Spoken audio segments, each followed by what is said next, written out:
رب العالمين محمد وعلى آله وأصحابه ومن هدى بهديه إلى يوم الدين. ملکاپور شہر سے تعلق رکھنے والے ہمارے نوجوان اور ہماری مائیں اور بہنیں تعلیم کے عنوان پر اس طرح سے جذباتیت کے ساتھ جمع ہو جانا یہ اس بات کی علامت ہے کہ آج کا ہمارے معاشرے کا نوجوان اور ہماری مائیں اور بہنیں تعلیم کے متعلق بہت ہی حساسیت اور اپنی ذمہ داری کا احساس اپنے اندر رکھتے ہیں، اور یہ بات ہمیں خوب اچھی طرح سمجھنی چاہیے کہ معاشرے میں اچھی تبدیلی اور اچھا معاشرہ اور اچھی سوسائٹی یہ اسی وقت بن سکتی ہے جب معاشرے میں تعلیم اور اخلاق کو عام کیا جائے. جب تک کہ معاشرے میں تعلیم کو اور اخلاق حسنہ کو، اچھے اخلاق کو عام نہیں کیا جائے گا، ہمارا معاشرہ کبھی بھی اچھی سوسائٹی میں تبدیل نہیں ہو سکتا ہے. ایک تو ہے آدمی کا جذبات میں جمع ہو جانا، اور دوسرا جو کچھ آپ کو یہاں پر کہا جائے اسے دل کے کانوں سے سن کر اس پر عمل کرنا. اگر آپ یہاں پر اتنی بڑی تعداد میں جمع ہونے کے بعد اس نیت کے ساتھ آپ اس پروگرام میں شریک ہوتے ہیں کہ ہمیں اپنی دنیا اور آخرت بنانے کے لیے جو ہدایتیں یہاں پر پیش کی جائے گی ان ہدایتوں پر ہم مکمل طور پر عمل کریں گے، اگر یہ ارادہ ہے، یہ نیت ہے، تو ہمارا اور آپ کا یہ جمع ہونا یہ کامیاب ہے. اور اگر ہم اپنے اس ارادے کو نہیں رکھتے ہیں تو اس سے ڈبل بھی اگر ہم جمع ہو جائیں تو ہمارا یہ جمع ہونا بیکار اور بے سود ہے. لہذا سب سے پہلے اس بات کا تہیہ کریں کہ جو کچھ کہا جائے آپ اسے توجہ کے ساتھ دل کے کانوں سے سننے کی کوشش کریں، اس لیے کہ جو کچھ کہا جائے گا وہ آپ کے مفاد میں اور آپ کے فائدے ہی کے لیے کہا جائے گا. سب سے پہلے ہم اس بات کو سمجھیں کہ اللہ رب العزت نے بے شمار مخلوق پیدا کی. ان تمام مخلوق میں اللہ رب العزت نے حضرت انسان کو افضل بنایا. بھائی شور نہ کریں، خاموش ہو جائے. بھائی آپ حضرات جو ذمہ دار حضرات ہیں وہ بھی خاموشی اختیار کریں.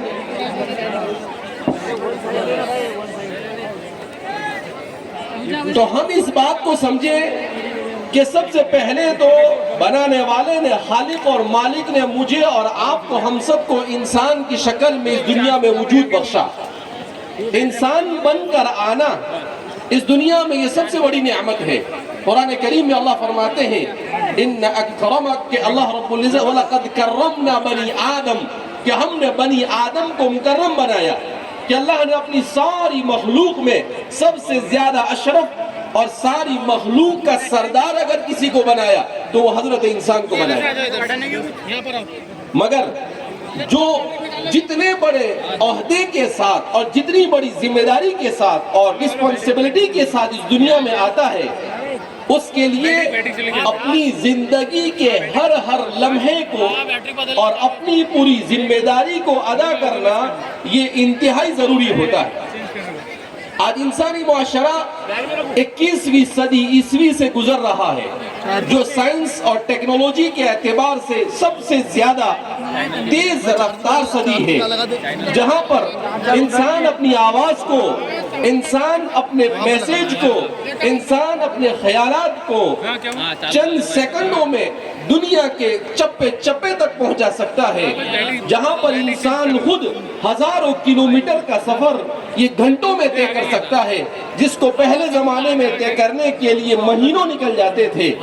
تو یہ سب کچھ ہونے کے باوجود انسانی معاشرے میں وہ تہذیب باقی نہیں رہی، انسانی معاشرے میں وہ اخلاق باقی نہیں رہے جس معاشرے، جس اخلاق اور جس تہذیب کی انسانی معاشرے کو ضرورت ہے. انسانی معاشرے کو صرف پیسے کی ضرورت نہیں ہے، انسانی معاشرے کو صرف تعیش کے ساتھ اور فیشن کے ساتھ زندگی گزارنے کی ضرورت نہیں ہے. انسانی معاشرے کی سب سے پہلی ضرورت کہ انسانی معاشرہ امن و امان کے ساتھ، آپس میں محبت کے ساتھ، آپس میں بھائی چارگی کے ساتھ، آپس میں ایک دوسرے کے رسپیکٹ کے ساتھ، ایک دوسرے کے ادب و احترام کے ساتھ زندگی گزارے. یہ انسانی معاشرے کا سب سے اہم ترین مطالبہ ہے. مگر ہم دیکھ سکتے ہیں کہ دنیا امن و امان سے خالی ہو چکی ہے. آج سے 50 سال پہلے جتنا امن تھا آج وہ امن باقی نہیں رہا. کیوں؟ اس لیے کہ انسانی معاشرے نے اس ذمہ داری کو سمجھا نہیں. کیوں نہیں سمجھا؟ قرآن کریم میں اللہ رب العزت نے اس کی تفصیلات کو بیان کیا کہ انسانی معاشرہ جب تک کہ اپنے رشتے کو اللہ کے ساتھ نہیں جوڑتا ہے وہاں تک کہ انسانی معاشرہ یہ صحیح تبدیلی کا کبھی بھی خوگر نہیں ہو سکتا ہے. آج ہم نے یہ تو محنت کی کہ ہم آئی پی ایس بن جائے، یو پی ایس بن جائے. آج ہم نے یہ تو کوشش کی کہ ہم ڈاکٹر بن جائے، انجینئر بن جائے، ہم بہت کچھ بن جائے.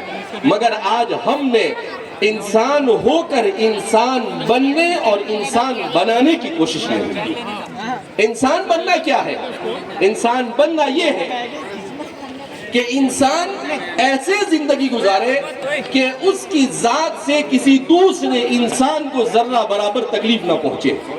آج ہمارے معاشرے کا حال یہ ہے کہ اگر کوئی کام نہیں کرتا ہے تو ٹھیک ہے، جو کام کرتا ہے اس کی ٹانگ کھینچنا یہ ہمارے معاشرے کا امتیازی وصف بن چکا ہے. آج ہمارے معاشرے کا حال یہ ہے کہ کوئی پڑھتا نہیں، جو پڑھتا ہے اسے بھی پڑھنے کے لیے مواقع فراہم نہیں کیے جاتے.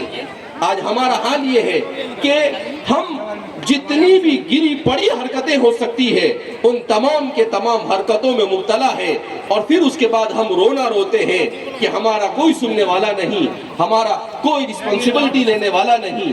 وہ اس لیے نہیں کہ خود ہم اس کے ذمہ دار ہیں. اگر خود ہم اپنے آپ کو اچھا انسان بنائیں، اگر خود ہم اپنے گھر کو ایک بہترین گھر بنائیں کہ والدین اپنے بچوں کی صحیح تربیت کریں، اگر ماں باپ گھر میں گالیاں بولیں گے، اگر ماں باپ گھر میں لڑائی جھگڑا کریں گے، اگر ماں باپ اپنے رشتہ داروں کے ساتھ لڑتے رہیں گے تو وہ نسل جو ان تمام چیزوں کو دیکھ رہی ہے اور سن رہی ہے وہ کبھی بھی اچھے معاشرے میں تبدیل نہیں ہو سکتی ہے. تو سب سے پہلے تبدیلی آتی ہے یہ انسان کی تبدیلی. قرآن کریم میں بار بار بیان کیا کہ قُوْ أَنفُسَكُمْ وَأَهْلِيكُمْ نَارًا، کہ ہر انسان کو اپنے اندر تبدیلی لانے کی کوشش اور فکر کرنی ہوگی.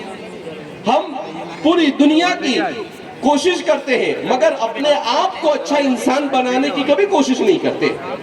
ہم یہ سوچتے ہیں کہ فلاں یہ کر رہا ہے اور فلاں وہ کر رہا ہے مگر کبھی ہم یہ نہیں سوچتے کہ ہم جب بولتے ہیں اپنی زبان سے تو ہمارا یہ بول کسی کے دل پر تیر سے زیادہ خطرناک جا کر لگتا ہے. جراحات اللسان لہلتیام ولا یلتام ما جرح اللسان. حضرت علی کی طرف منسوب یہ شعر ہے کہ انسان اپنی زبان سے اگر کوئی غلط کلمہ کسی کو کہتا ہے، اگر اس کی چوٹ اس کے دل پر لگتی ہے تو ہر زخم اچھا ہو سکتا ہے مگر جو زخم آپ کی زبان سے کسی کے دل پر لگا ہے وہ مرتے دم تک اچھا نہیں ہوتا ہے.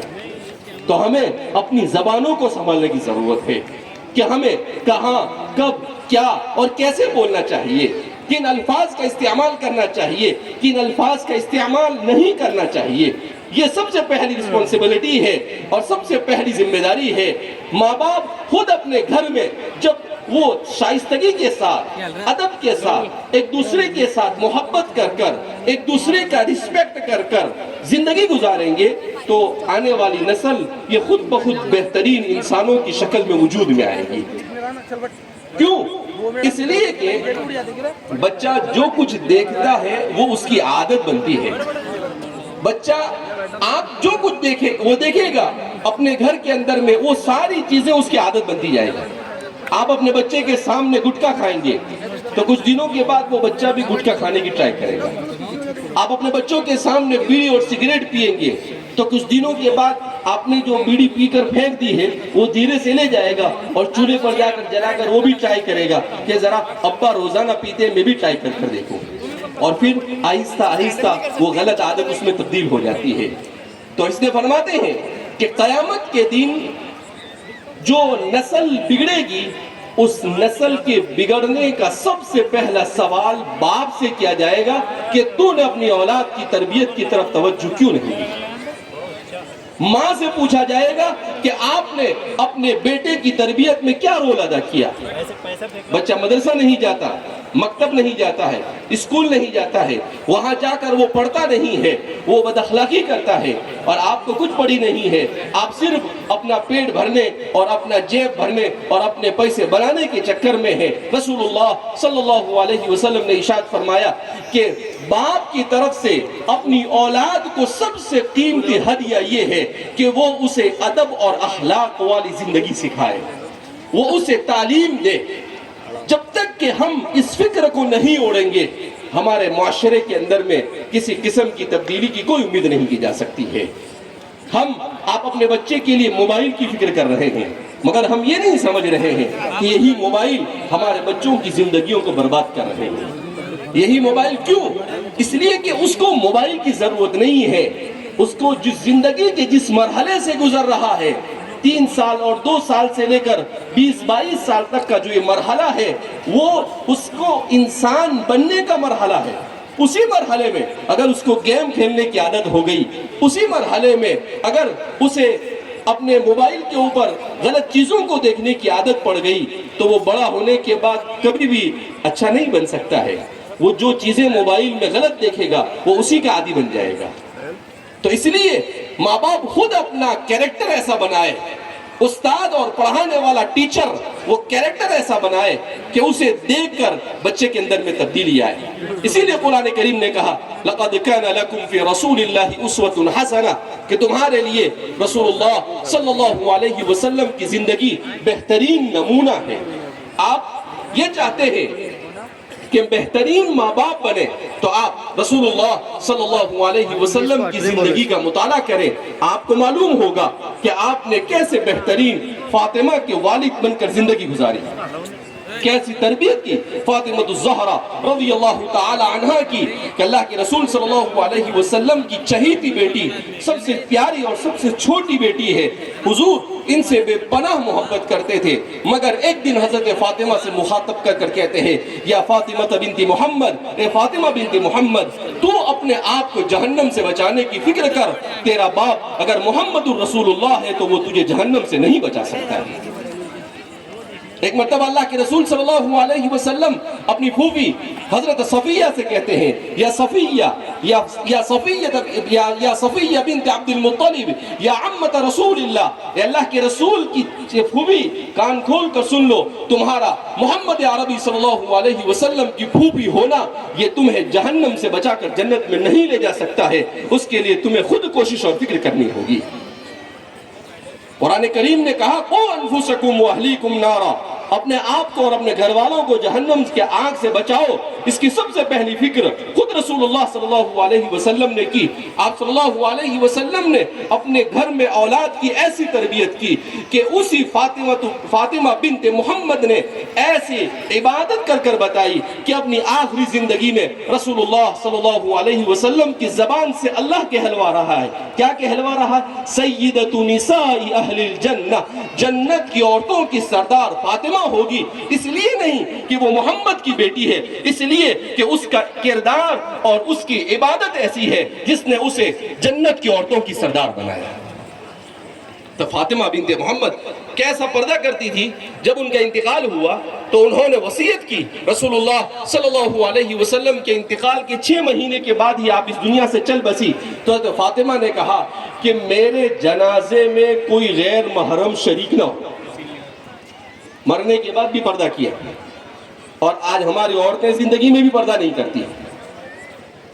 تو فرماتے ہیں کہ آپ کے جنازے کو حضرت علی نے اور آپ کے 2 صاحبزادوں نے اور ایک غلام نے اٹھایا، اس کے علاوہ آپ کی نماز میں رات ہی کے وقت آپ کو دفن کر دیا گیا اور کوئی شریک نہیں ہوا۔ تب جا کر وہ سیدۃ نساء اہل الجنہ بنی۔ اور اسی فاطمۃ الزہرا نے اپنے بچوں کی کیسے تربیت کی کہ اللہ کے رسول صلی اللہ علیہ وسلم نے کہا سیدہ شباب اہل الجنہ، کہ جنت کے نوجوانوں کے وہ سردار بنے۔ حسن کی تربیت کی، حسین کی تربیت کی۔ کیسی تربیت کی؟ کسی نے حق کے خاطر اپنی جان کو قربان کر دیا، کسی نے حق کے خاطر اپنی کرسی کو اور اپنی خلافت کو قربان کر دیا۔ تو فاطمہ بنت محمد جو جنت کی عورتوں کی سردار بنی، آج ہماری عورتیں ان کی سیرت کو پڑھیں اور معلوم کرے کہ کیسے زندگی گزاری۔ وہ رسول اللہ صلی اللہ علیہ وسلم کی خدمت میں آتی ہے اور کہتی ہے کہ مجھے اپنے بچوں کو بھی دیکھنا پڑتا ہے، مجھے گھر میں صفائی بھی کرنی پڑتی ہے، مجھے آٹا بھی پیسنا پڑتا ہے، میرے پاس کوئی خادمہ نہیں ہے، کوئی باندی دے دو۔ تو اللہ کے رسول صلی اللہ علیہ وسلم نے کہا، ایسا نہیں کہا، حضور چاہتے تو 10 باندیاں دے سکتے تھے اور 10 نوکر ان کے ساتھ دے سکتے تھے۔ حضور نے کہا نہیں، میں تمہیں تسبیح سکھاتا ہوں، یہ تسبیح تمہارے لیے بے شمار غلاموں سے زیادہ بہتر ہے۔ اور اسی تسبیح کو ہم نماز کے بعد اسی کو ہم تسبیح فاطمہ کہہ کر اس کو پڑھتے ہیں۔ تو اللہ کے رسول صلی اللہ علیہ وسلم نے اپنی اولاد کی تربیت میں ان کی تعلیم اور اس کی اخلاق کی طرف توجہ دی۔ آپ صلی اللہ علیہ وسلم نے ان کو عیش کے ساتھ زندگی گزارنے کی طرف توجہ نہیں دی۔ اس لیے میرے بھائیوں، دوستوں اور بزرگوں، ہم یہاں جمع ہوئے ہیں، ہماری مائیں یہاں پر جمع ہے، بہنیں یہاں پر جمع ہے، وہ اس بات کو سمجھے کہ ہم اپنی اولاد کی تربیت کی فکر اوڑ کر جائے، اور جو ہمارا نوجوان اس وقت 10-12 سال سے لے کر 20-22 سال کی زندگی سے گزر رہا ہے، یہ امت کے لیے ریڑھ کی ہڈی ہے۔ کوئی بھی معاشرہ اس وقت تک ترقی نہیں کر سکتا جب تک کہ اس معاشرے کا نوجوان یہ صلاح اور فلاح کی طرف نہ آ جائے۔ ہمارا نوجوان چوراہوں پر موبائل لے کر بیٹھا رہتا ہے، ہمارا نوجوان یہ ایک دوسرے کے ساتھ بیٹھ کر گیم کھیلتا رہتا ہے۔ یہ جوانی اللہ نے اس لیے نہیں دی ہے ہمیں کہ اس جوانی کو ہم گیم کھیلنے میں خرچ کر دیں، موبائلوں پر پکچر اور ورلڈ کپ جو چل رہا ہے، کرکٹ دیکھنے کے اوپر ہم اپنے وقت کو صرف کر دیں۔ نہیں، ایک ایک منٹ کا اللہ کے یہاں پر ہم کل قیامت کے دن اللہ حساب لے گا۔ اللہ کہے گا ہم نے تمہیں دنیا میں اس لیے نہیں بھیجا تھا کہ تم کرکٹ دیکھتے رہو، ہم نے اس لیے نہیں بھیجا تھا کہ تم فیس بک اور واٹس ایپ کے اوپر اپنا وقت ضائع کرتے رہو، ہم نے اس لیے نہیں بھیجا تھا تمہیں کہ تم لوگوں کے ساتھ لڑائی اور جھگڑا کرتے رہو، تم لوگوں کو تکلیف پہنچاتے رہو۔ کہا ہم نے تمہیں اس لیے دنیا میں بھیجا تھا کیا کہ تم ایسی زندگی گزار کر آؤ جس سے میں راضی ہو جاؤں، یعنی اللہ راضی ہو جائے۔ اللہ نے اس لیے اس دنیا میں ہمیں بھیجا ہے، لہذا اس بنا پر ہم اپنے آپ کو مسجدوں سے منسلک کریں، ہم اپنے آپ کو تعلیمی اداروں سے منسلک کریں۔ اتنا بڑا شہر، اتنی بڑی تعداد میں یہاں پر مسلمان رہتے ہیں اور کوئی ڈھنگ کا ہمارا تعلیمی ادارہ نہیں، کتنے افسوس کی بات ہے۔ کبھی ہم نے سوچا ہی نہیں، نہ ہمارے لیڈروں نے سوچا، نہ ہمارے عمائقین نے سوچا، نہ ہمارے ذمہ داروں نے سوچا کہ اتنی بڑی تعداد میں نوجوان ہیں، اتنی بڑی تعداد میں ہماری بہنیں ہیں اور ہماری بچیاں ہیں، ہمارا نوجوان ہے، یہ کہاں جا کر تعلیم حاصل کرے گا، یہ کیسے پڑھے گا؟ نہیں سوچا ہم نے کبھی۔ ایسے دنیا کے اندر میں زندگی نہیں گزاری جاتی ہے۔ اگر ہمیں ترقی چاہیے تو ہمیں اپنے تعلیمی ادارے قائم کرنے ہوں گے۔ ہم کیوں دوسروں کے بھروسے پر بیٹھے رہے؟ ہم خود قائم کریں اپنے اداروں کو، اور ہم اپنے اداروں کے اندر بہترین تعلیم کا انتظام کریں، کوالٹی ایجوکیشن دے، اور بہترین اپنے بچوں کی تربیت کا انتظام کرے، بہترین ٹیچر تیار کرے، تاکہ مستقبل میں ہماری یہ نسل ہمیں یاد رکھے کہ ہمارے سے پہلے جو لوگ تھے وہ ہمارے لیے تعلیم کا بندوبست کر گئے، تو ہم عزت کے ساتھ زندگی گزار رہے ہیں۔ ورنہ وہی ہوگا کہ آج مزدوری کی زندگی، آج فقیری کی زندگی، آج پریشانی کی زندگی گزار رہے ہیں، تو وہ پہلے لوگوں کو برا بھلا کہتے ہیں کہ انہوں نے کچھ نہیں کیا، تو آج ہمارا یہ حال ہے، ہمارے بعد آنے والا وہ ہمیں برا بھلا کہے گا۔ لہذا اس بنا پر تعلیم کی فکر کرنے کی ضرورت ہے، گھروں میں صحیح تربیت ہو جائے، ہمارے صحیح تعلیمی ادارے قائم ہو جائے، ہم اپنے اخلاق کی اصلاح کر لیں، اپنے آپ کو کتاب اللہ سے، اللہ کی کتاب قرآن سے منسلک کر دیں، ہم مسجدوں سے منسلک کر دیں، تو ہمارے تمام مسائل حل ہو سکتے ہیں۔ حضرت عمر رضی اللہ تعالیٰ عنہ فرماتے تھے اعزنا اللہ بالاسلام وَلَوْ ابْتَغَيْنَا الْعِزَّةَ بِغَيْرِ الْإِسْلَامِ لَأَذَلَّنَا اللَّهُ، کہ اللہ نے اسلام کی برکت سے ہمیں عزت عطا فرمائی ہے، اگر ہم اسلام کے راستے کو چھوڑ کر کسی اور راستے سے عزت تلاش کرنے جائیں گے تو اللہ ہمیں ذلیل و خوار کر کر چھوڑے گا۔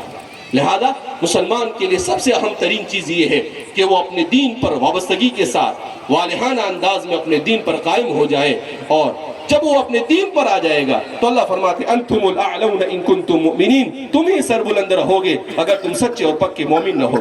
اللہ رب العزت ہم سب کو صحیح معنی میں اپنی اولاد کی اسلامی تربیت کرنے کی توفیق مرحمت فرمائے۔ اللہ رب العزت ہم سب کو صحیح معنی میں اپنے معاشرے میں تعلیم کو اجاگر کرنے کی اور تعلیم کے بہترین ادارے قائم کر کر اپنے بچوں کی تعلیم کی فکر کرنے کی توفیق مرحمت فرمائے، اور اللہ ہمارے اس پروگرام کو منعقد کرنے والے تمام کے تمام ساتھیوں کو جزائے خیر عطا فرمائے۔ اس سلسلے میں خاص طور پر مولانا عارف صاحب اور صابر بھائی کو نہیں فراموش کر سکتا ہوں، اس لیے کہ ہمارا پروگرام نہیں بن پا رہا تھا، مگر صابر بھائی نے کہا کہ مولانا کچھ بھی ہو جائے آپ کو ملکہ پور میں پروگرام دینا ہی پڑے گا۔ ہم نے کہا کہ سیٹ نہیں ہوتا ہے، کہ سیٹ نہیں ہوتا ہے آپ کو سیٹ کرنا پڑے گا۔ تو بہرحال صابر بھائی نے بڑی فکریں کی، اللہ جزائے خیر عطا فرمائے، اور ہم اس امید کے ساتھ یہاں سے واپس ہوں گے کہ انشاءاللہ ہمارا یہاں کا نوجوان، یہاں کا مسلمان اپنے تعلیمی اداروں کو بہتر بنانے اور اپنے معاشرے کو بہتر سے بہتر بنانے کی مکمل کوشش اور فکر کریں گے بھائی انشاءاللہ۔ اللہ رب العزت ہم سب کے جمع ہونے کو قبول فرمائے اور کہنے سننے زیادہ عمل کی توفیق مرحمت فرمائے۔ والسلام علیکم ورحمۃ اللہ وبرکاتہ۔